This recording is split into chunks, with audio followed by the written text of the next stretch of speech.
Hello, Rich from Loner Strategy Games. I want to take a look at the Stellaris 3.4 Cepheus update and also take a look at the Overlord DLC. And the Cepheus update is supposed to give you some free stuff. It includes major changes to subjugation and vassalization systems. And I want to take a look at the free stuff before I load up the Overlord DLC. So what I'm going to do is take a look at the freebies next.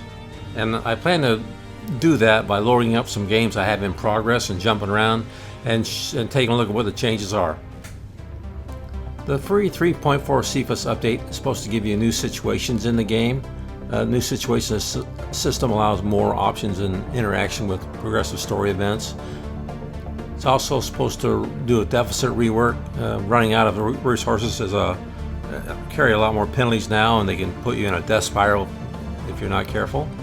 Reworked subjugation, so you've got new contracts so you can work out with your vassals and the way you deal with them. It's got some micromanagement improvements, and I've taken a look at these already, and these look pretty good. I'm going to try to showcase a few of those. And the 4th anniversary portraits, I don't know if I'm going to mess with that or not, but those are there also. I decided to load up a new game first to see if I could get a look at a new situation. And shortly after the game began, I did get one called Wanderlust. One of my research scientists disappeared, the one for physics. As you can see, I've got an open physics slot up top, and looks like he just disappeared for no reason. Situation log has been updated. As you can see, the situation log was updated. And to make matters worse, I didn't have enough Unity to recruit a new scientist even. So my physics research was pretty much dead for a little while. So when you go to the situation log and open this up, you get 3 things that you can do to search for him. So I won't ruin the whole thing, but this is a pretty cool and interesting new situation. One of the freebies with the Cepheus 3.4 update. You now have a new agreements tab that you can use to work out deals with your vassals. So with the new system, you can build holdings on the home planet. I can build an aid agency, which gives me more amenities and unity to me. I can build an emporium, which gives me more energy, or I can build an overlord garrison, which increases loyalty and it decreases crime. I'm going to choose an emporium for this one and start building that. I built just like any other regular building on a planet. At the basic screen, you can see they've got a base loyalty of 50 towards me, and it's increasing by 1.1 per month, which can be affected by the deals I can make. So right now they're not contributing anything to me, and I'm not contributing anything to them. But I can do terms negotiations, and here I can set whether I want to allow integration or allow it or not. Changing these will affect the loyalty rating on all these. So this one will give me more loyalty, this will give me less loyalty. So this it's kind of balancing out between what you want and what and how much loyalty you want out of your vassal. So if I prohibit expansion, that gives me less loyalty, and if I permit it, then more loyalty. I can also take a contribution from them. The more I take, the more of a hit I take in monthly loyalty, and the reverse is true. The more I give, the more I get back in loyalty. There's also agreements for like conflicts. If they aren't forced to join any of my conflicts, then that's fine. Doesn't affect loyalty. If I force them to fight me defensively, it's 1, and then offensively is -2. And if I force them to support me in offensive and defensive wars, it's a -3 loyalty change. And the reverse is true. Like if they're getting conflicts, if I support them on a defensive war, it's 0.5, 0.1. If I support them on both, it's 1.5. So a lot of these just give our balances between what you want and how much loyalty you want from your vassal. Another thing is trade negotiations. And there's some extra things you can do with the vassals that you can't do with regular ones. Like they can borrow a fleet from you if you allow it. So you let them borrow the A fleet for some favors. Of course, they don't like that too much, but you get the general flavor here. So you give stuff and they give stuff, and you got more stuff to bargain with, different stuff to bargain with than you do with a regular civilization. When it comes to automation, I don't see a whole lot of difference in the sector settings. You've still got the balance focus, production focus, manufacturing focus, research focus, And Unity Focus, I think that was already there. I can't remember for sure, but I don't think there's a whole lot of difference in the automation for sectors. But when it comes to planets, that's a different story.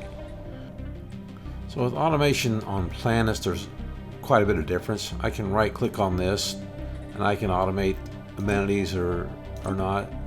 The planetary designation, I think that was already automated.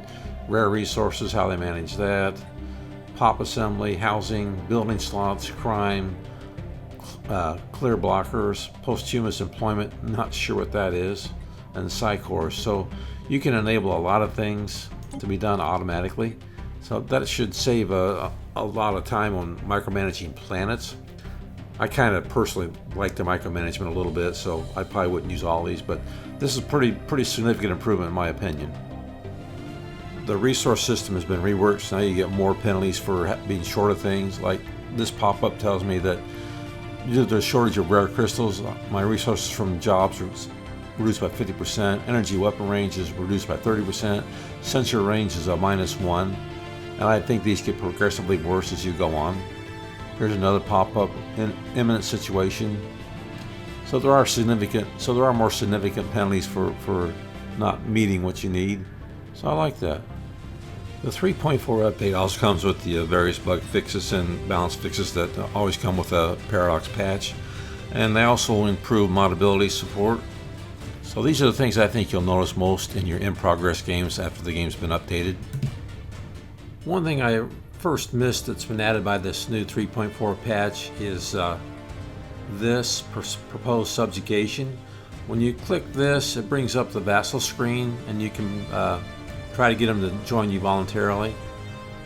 You can say you'll help them with their defensive wars, and maybe they will help you too. So you propose that, and let's see what happens here. And it looks like I've received a diplomatic response from the Ginsburg Foundation.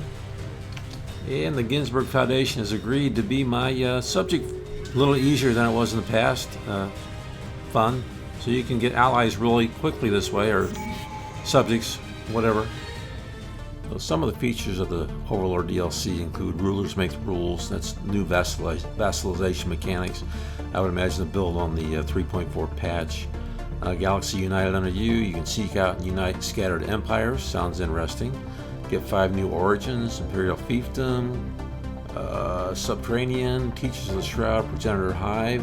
I skipped one, I think. I'll pick that up later. New feats of technology, so it sounds like you get some new technological options. Some orbital rings. I think these are megastructures. Orbital rings, hyper relays, and quantum catapults. And 4 new music tracks to inspire your rise to greatness. I need that. Anyway, so that I'm going to get into the Overlord now. We'll see how this works. In the Stellaris Overlord DLC, you get 5 new origins. First one is Progenitor Hive. Looks like it gives you massive penalties, like sublight speed is reduced 50%, evasion, ship fire rate, accuracy all reduced by 50%, and you can't have the hive mind authority, it looks like. Oh, you have to have the hive mind authority to do that. I misread that. So that's not something I usually play, but it would be something to keep in mind in case I ever do play a hive mind.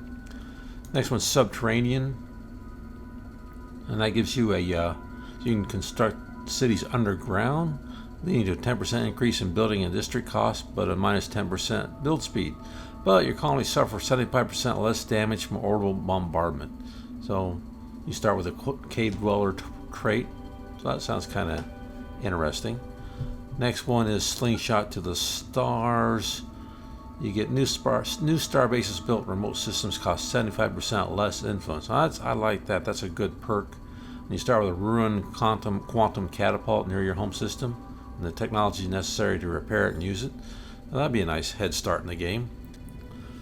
Another one is Teachers of the Shroud. You gain the latent psionics trait, and you get the ability to build a shroud beacon on a starbase. And you start with the Shroud Walker Enclave.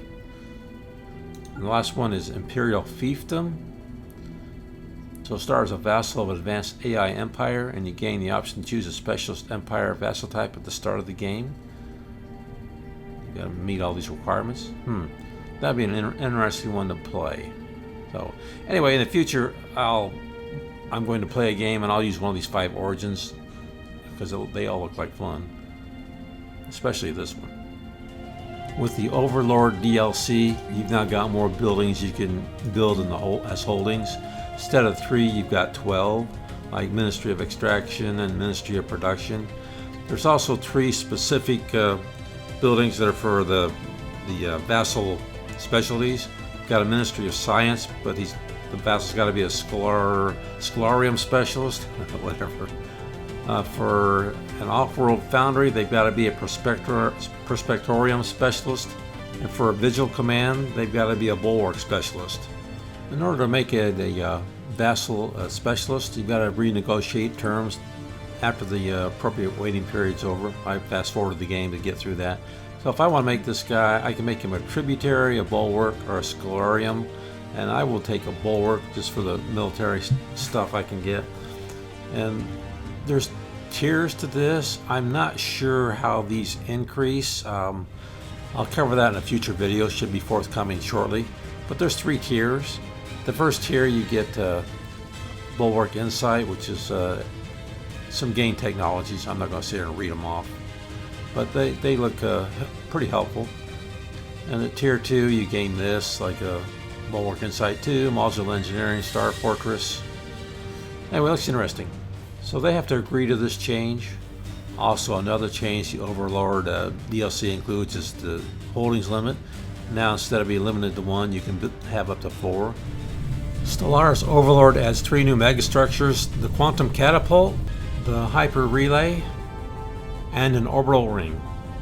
By the way, if you've made it this far through the video and you like it, please hit the like button down below before you leave. That lets me know I should make more videos like this, and plus it helps these spread so I can spread my joy to more people. But anyway, if you like it, please like it down below. Thank you.